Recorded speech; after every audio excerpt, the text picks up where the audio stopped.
me. Hi, I'm here with Lewis Appiagyei and Ruben Stanislaus. I've had to practice that a lot, and I think I've probably still got it wrong. Lewis and Ruben are both in my Great British Racing Drivers book, and I came across them from their BBC documentary, Born to Race, yes, which is fabulous, and it has the other Lewis in, who sadly is not here with us, but there we go. Yes, and scooted in from stage left is the lovely magazine that these two boys appear in with Lewis.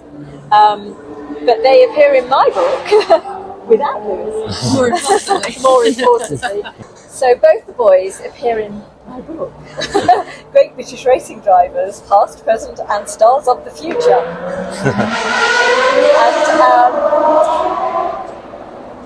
So speaking to these two, I wanted to find out how I could photograph them, not with a racing car, with nothing to do with racing. So Lewis casually tells me I'm a gold Olympic Youth Games. London Youth Games. Yeah. Lewis casually tells me he's a London Youth Games gold medalist in fencing, no less. So brilliant. So of course I had to just photograph him in his fencing gear, which was fabulous, at Leon Paul Fencing, which is where you trained. It's one of the places where I had a few competitions. Yeah. So Lewis is in his fencing gear, nothing to do with motorsport whatsoever, but absolutely perfect. I did, on the shoot, have to fire his father Tony several times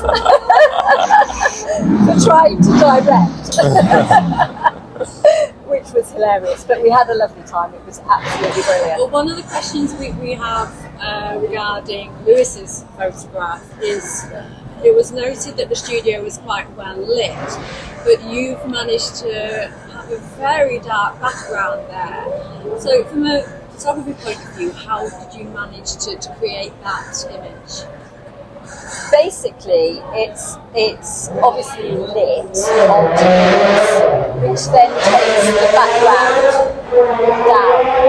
So you can do it when you're outside as well. You light to take the background out, basically. So you cut the daylight out. So I just applied the same principle to inside to take all the stuff in the background out, because it makes it a much better, simpler picture.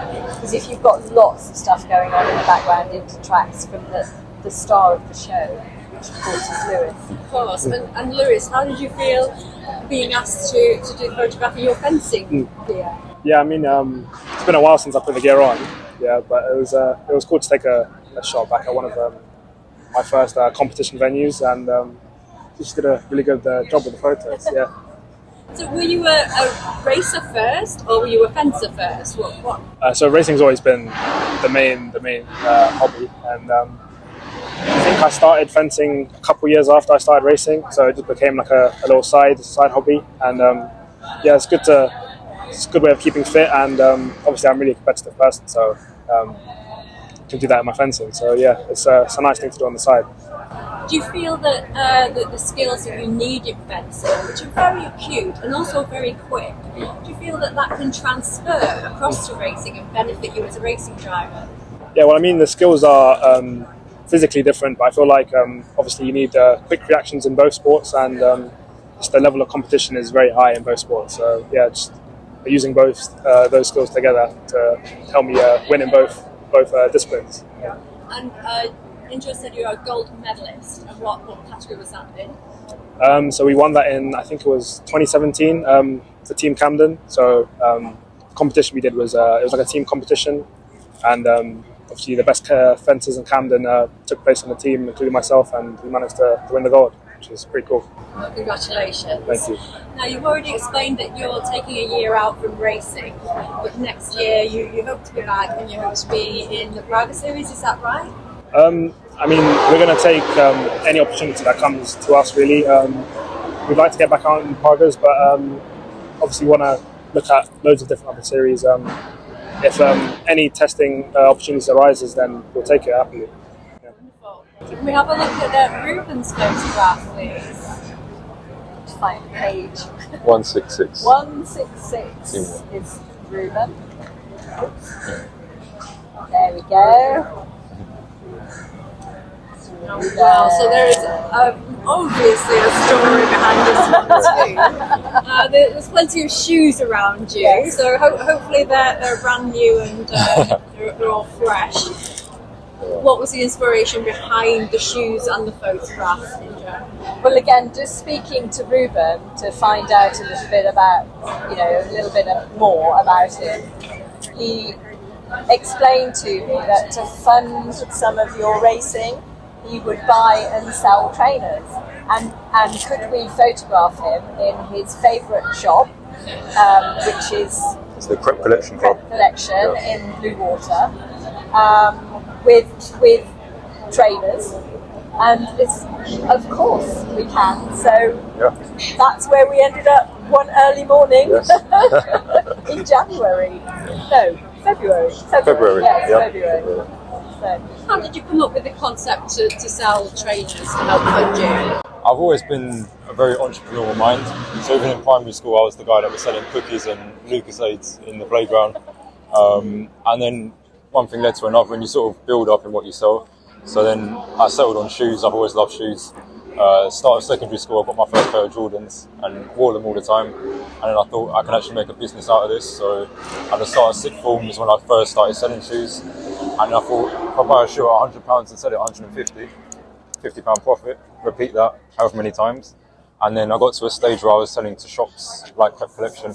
So some of the shoes in the background I might have even supplied to them. If you're a shoe man or a trainer man, do you have an ultimate pair? I would say Off-White Chicago Jordan 1s. I think that's my favourite. And do you own those? I don't own those. That's your ambition. That's my ambition. I own the Spider-Mans, which are similar, but the Off-Whites are my favourite. So the idea worked. The idea did help to fund part or all of your racing. That's what I got my racing gear with. So like my suit, gloves, all stuff like that. Every little helps. So even though it couldn't fund the full season, it's the bits that you need to make it happen really that it funded. I think chatting to both of you boys, gives a clearer understanding of how you have to be very passionate and dedicated, because it doesn't come easy. You don't get paid doing this in the initial series, the initial stages. You need to be finding those funds. That's it. It's quite tricky. It is. It's a business in itself. So it's transferring the skills that I've got in selling shoes also into racing in a very different way, but following the same principles.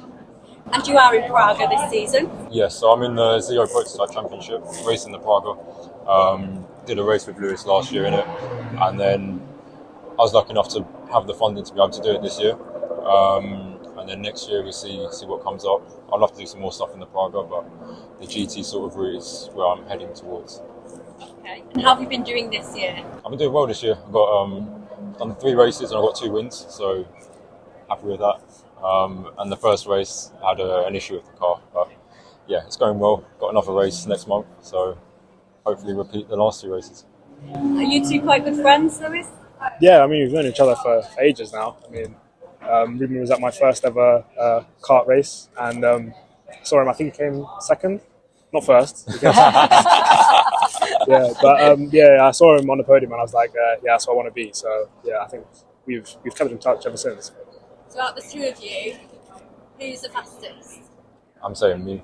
I mean, you're always going to say yourself, aren't you? Yeah. I'm glad about that. Yeah.